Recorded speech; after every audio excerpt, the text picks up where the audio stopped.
Friends, welcome back. तो friends, अभी का वीडियो है भारत के पक्ष में सारे देश। अरे वाह, देखते हैं कौन कौन से देश हैं और किस वजह से हमारे पक्ष में है। तो वीडियो शुरू करते हैं। वीडियो शुरू करने से पहले अगर आप चैनल पर नए हो और आपने अभी तक सब्सक्राइब नहीं किया है तो जल्दी से पहले सब्सक्राइब के बटन और बेल आइकन को क्लिक कर लो ताकि आपको हमारे सारे न्यू वीडियोस की नोटिफिकेशन मिल जाए जैसे हम अपलोड करें। अगर आपको वीडियो पसंद आता है प्लीज लाइक एंड शेयर। चलिए शुरू करते हैं। नमस्कार दोस्तों, स्वागत है आपका हिंदी नॉलेज शो में। तो दोस्तों, अब से कुछ घंटे पहले चीन पाकिस्तान ने भारत के खिलाफ बहुत जहरीली चाल चली। भारत को भयानक नुकसान पहुंचाने की कोशिश थी और भारत की जो सदियों से चली आ रही छवि थी ना, एक शांतिपूर्वक देश की, उसे तहस नहस करके भारत को एक आतंकी राष्ट्र की लिस्ट में डलवाने की कोशिश थी। लेकिन भारत की सूझबूझ और भारत के साथियों द्वारा भारत का दिया गया सही समय पर साथ हमारे काम आया। चीन पाकिस्तान की यह चाल भयानक तरीके से विफल हुई है और दोनों देशों को मुंह की खानी पड़ी है। उल्टा दुनिया भर ने चीन पाकिस्तान को बात सुनाई, वो अलग। तो आखिरकार यह पूरा मामला है क्या? दरअसल हुआ कुछ ऐसा है कि अब से कुछ घंटे पहले संयुक्त राष्ट्र सुरक्षा परिषद में चीन पाकिस्तान एक प्रस्ताव लेकर आए। प्रस्ताव यह था कि जो भारत का एक नागरिक है जिसका नाम है गोविंद पटनायक, जो सालों से पाकिस्तान की जेल में बंद है। पाकिस्तान ने यह कहा कि यह व्यक्ति गोविंद पटनायक बलूचिस्तान में एक बम ब्लास्ट करवा चुका है जिसमें 160 पाकिस्तानी नागरिक मारे गए थे 2018 में। तो यह व्यक्ति एक आतंकी है और यह भारतीय है। ऐसे में इसे एक आतंकी लिस्ट में डाला जाए। और चीन पाकिस्तान का मेन मकसद इसके पीछे ये था कि भारत को दुनिया भर में बदनाम कर दो और ये साबित कर दो कि भारत से भी आतंकी आते हैं और भारत को एक आतंकी राष्ट्र कहलवाना ये शुरू कर दे। जिस तरीके से आज की तारीख में पाकिस्तान की छवि है, धीरे धीरे करके एक एक भारतीय आदमी का नाम हर साल शामिल करवाते जाएं आतंकियों की लिस्ट में और भारत को भी एक आतंकी राष्ट्र की तरह दुनिया में देखा जाए। और देखिए, ये भारत के लिए मुश्किल परिस्थिति थी। क्यों? क्योंकि इस प्रस्ताव के पीछे खड़ा था चाइना। और आप जानते हैं कि चाइना संयुक्त राष्ट्र सुरक्षा परिषद का एक स्थायी मेंबर है जिसके पास वीटो पावर भी मौजूद है। लेकिन भारत के कुछ पुराने साथी थे और कुछ नए साथी थे जो हमारे साथ आए, हमारा मुश्किल घड़ी में साथ दिया और चीन पाकिस्तान को धूल चटा दी। दरअसल इस प्रस्ताव को पास कराने के लिए वोटिंग होना जरूरी था और जब वोटिंग हुई तो उसके नतीजे हैरान करने वाले थे। दरअसल इस पूरे प्रस्ताव पर 5 देशों ने भारत का साथ दिया और इन 5 में से 3 वीटो पावर वाले देश थे। पहला था अमेरिका, दूसरा था फ्रांस, तीसरा था ब्रिटेन और चौथा देश था मोंटेनिग्रो। लेकिन बात करें फ्रांस, ब्रिटेन, अमेरिका की, तो न सिर्फ इन्होंने इस प्रस्ताव का जमकर विरोध किया बल्कि पाकिस्तान और चीन को कड़ी लताड़ भी लगाई कि ऐसे तो कल को आप किसी का भी नाम उठाकर ले आओगे, सबूत आपके पास कुछ है नहीं और आप मुंह उठाकर यूएनएससी में चले आ गए। आपने हमारा भी टाइम वेस्ट किया और यूएनएससी का समय भी बर्बाद कर दिया। लेकिन अब आप में से कई लोगों का सवाल होगा कि यूएनएससी में रूस भी तो एक परमानेंट मेंबर है, रूस ने किसका साथ दिया?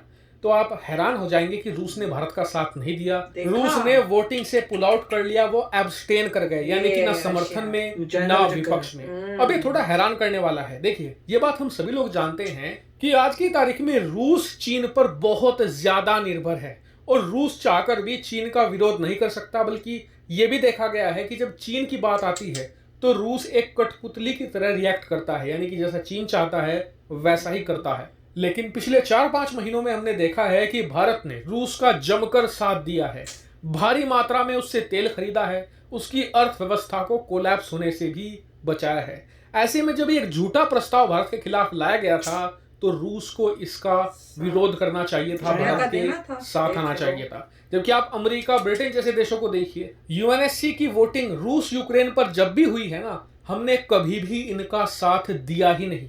ऐसे में रूस को यह बात सोचनी चाहिए थी और भारत का यहां तो कम से कम साथ देना ही चाहिए था। लेकिन आपको बता दूं कि भारत कभी भी कोई बात नहीं भूलता। ऐसे में अगर भविष्य में रूस यूक्रेन पर कोई भी वोटिंग होती है तो 1-2 बार भारत अमेरिका की तरफ झुक जाए और उनके पक्ष में वोटिंग कर दे तो आप बिल्कुल भी आश्चर्यचकित मत होइएगा, क्योंकि जो देश भारत का साथ देता है भारत कभी भी उसे अकेला नहीं छोड़ता। आप हमारी पूरी हिस्ट्री उठाकर देख लीजिए। हालांकि इस पूरे मुद्दे पर आपका क्या मानना है कमेंट करके जरूर बताएगा। फिलहाल इस वीडियो में इतना ही।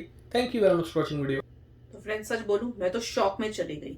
सबसे पहले चाइना और पाकिस्तान की चाल देखे मुझे इतना गुस्सा आ रहा है और कि देखो इंडिया को बदनाम करने का जो तुम कुकर्म करते हो, पाकिस्तान जो कुकर्म करता है, जो टेररिस्ट यहाँ भेज के कब से स्टार्टिंग ऑफ टाइम से यहाँ पे इतनी मतलब मुसीबतें खड़ी की नहीं इंडिया में, वो अपना काम जो है अब उसने ये चालाकी कर दिया, जो खुद गंदे काम करता है उसको उल्टा ये शो करने की कोशिश कर रहा है कि इंडिया कर रहा है। मैं तो कभी मान ही नहीं सकती कि इंडिया से कोई टेररिस्ट बन के वहां पाकिस्तान में जा सकता है। कोई कुछ भी कह ले, मैं कभी नहीं मान सकती। और उसके बाद दोनों ने मिलके, कंट्रीज ने मिलके चले गए भाई कि हम इंडिया के खिलाफ वहां पर बोले। पर जो 3 कंट्रीज थी, और अमेजिंग था कि यूएसए, फ्रांस, ब्रिटेन, तीनों ने खड़े होके ना तो खाली वीटो किया पर उनको डांट भी मारी कि ये क्या तुम हमारा टाइम वेस्ट कर रहे हो। तो वो देख के आई वाज सो हैप्पी सुनकर कि भैया देखो कि कई बार शक होता है ना कि नहीं यार ये तो हमारे साथ नहीं है, इन्होंने हिस्ट्री में ये हमारे साथ किया है। और रशिया जिसका हम सोच रहे थे कि वो तो साथ देगा, खासकर जब इंडिया इतना सपोर्ट कर रहा है रशिया की इस टाइम में, जब उसको पैसों की तंगी है रशिया को, सबके अगेंस्ट जाके, खिलाफ जाकर भी इंडिया उससे तेल ले रहा है, सब कर रहा है। और जहां जरूरत होती है रशिया की हेल्प भी हो रही है डायरेक्टली इनडायरेक्टली। उसके बावजूद रशिया ने सोचा नहीं और उसने वहां जाके वीटो नहीं किया। क्यों? क्योंकि चाइना का उसने अब्सटेन किया ना, पर साथ तो नहीं दिया ना। अगर वीटो देता तो साफ पता चलता कि, क्योंकि जो एलिगेशंस इंडिया के ऊपर लगे वो बहुत ही बेबुनियाद और इंसल्टिंग थे। तो अगर रशिया नहीं साथ दे सका तो फिर आगे कभी कुछ मेजर हो गया और चाइना के खिलाफ उसको खड़ा होना तो वो तो कभी नहीं करेगा। इससे तो यही पता चल रहा है कि वो चाइना के इतना डिपेंडेंट हो चुका है कि उसके लिए अगर चॉइस करनी पड़ी बिटवीन चाइना और इंडिया, मुझे तो लग रहा है उसको तो चाइना की तरफ ही झुका पड़ा है। पर बाकी कंट्रीज ने जो वीटो करके और डांट मारी है, this is fantastic. But India को बहुत अलर्ट हो जाना चाहिए, इंडिया और इंडियंस को। अगर अभी भी आप अपने दुश्मनों को नहीं पहचान सकते तो मुझे नहीं पता क्या होगा।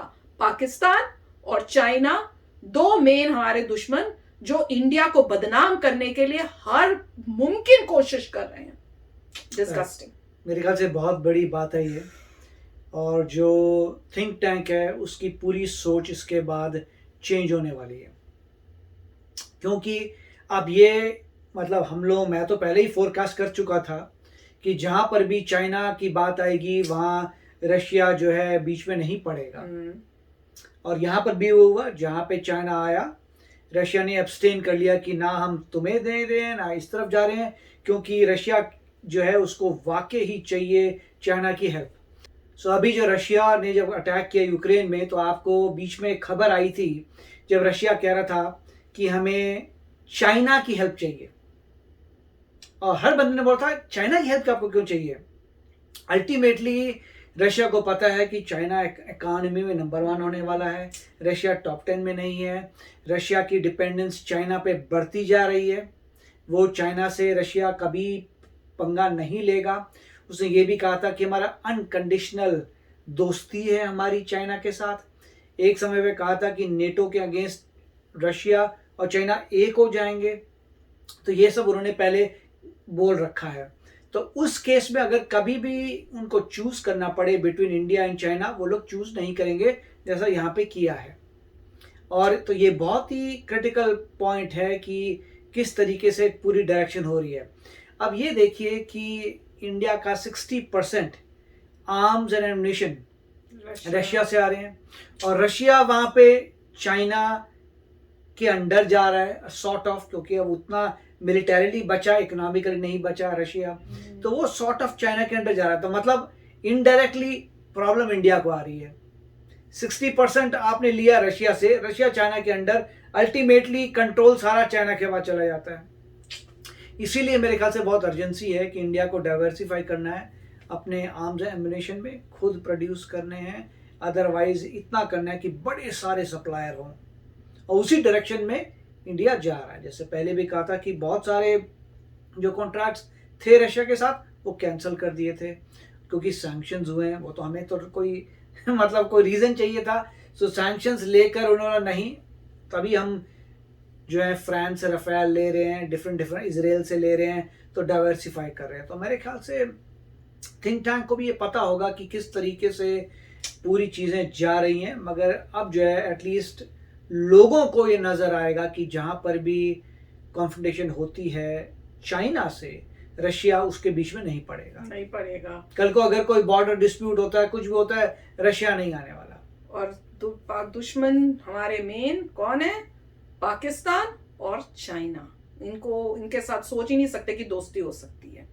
तो चलो फ्रेंड्स, चलते हैं, मिलेंगे नेक्स्ट वीडियो में बहुत ही जल्द। Till then take care and bye bye. तो अगर आप मेरे इस चैनल पे नए हो तो जल्दी से सब्सक्राइब के बटन को हिट करो और बेल आइकन को क्लिक करो, ताकि आपको मेरा जब नया वीडियो मैं लगाऊं आपको उसके बारे में जल्दी से पता चल जाए।